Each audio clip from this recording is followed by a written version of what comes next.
According to a new report this week, conservatives at the state level are starting to panic a little bit about the 2022 midterms. Now, as everybody knows, okay, this is no surprise. Conservatives, Republicans are poised to make big gains in the 2022 midterms. Even as I've mentioned, just historically speaking, that is what tends to happen after a new president takes power and has control of the House. Historically, it's what happens. It may not, though. And that's what these state-level Republican operatives and Republican Party officials are concerned about. And the reason they're starting to get concerned is because they're starting to see a whole lot more MAGA candidates emerge.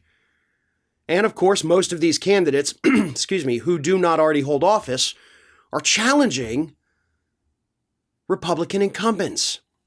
So what that means is that these Republican incumbents, even those in relatively safe districts, not the ones in completely safe districts, but relatively safe districts, now have to spend all of that money that they would use to attack their Democratic opponent. They now have to spend a lot of that to fight off a Republican primary challenger.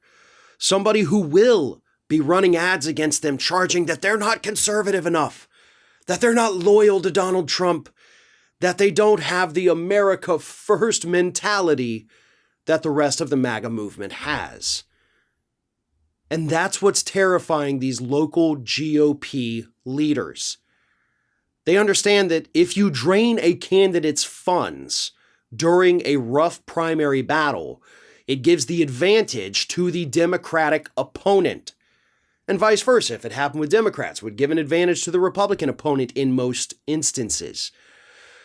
And the bigger problem they have is not even the, relatively safe districts, it's in the toss-up districts, where you do have a Republican who only had roughly a 50-50 chance of keeping their seat, but now they're faced with a Republican, MAGA primary challenger, and that is significantly going to harm their chances.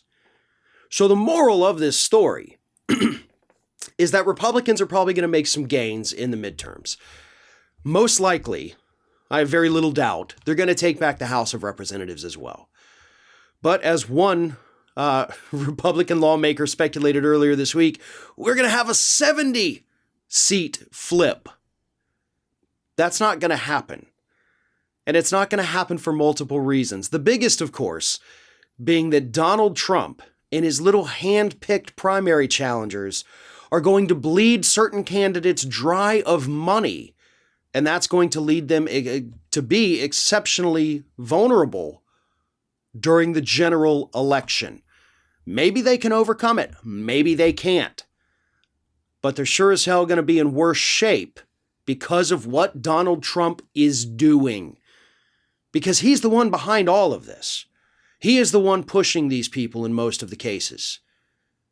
So when Republicans do not get that 70-seat red wave that they're literally predicting, we all know who to blame. And it's the guy that thinks he's in charge of the Republican Party because he doesn't understand the fact that he's actually the guy killing it.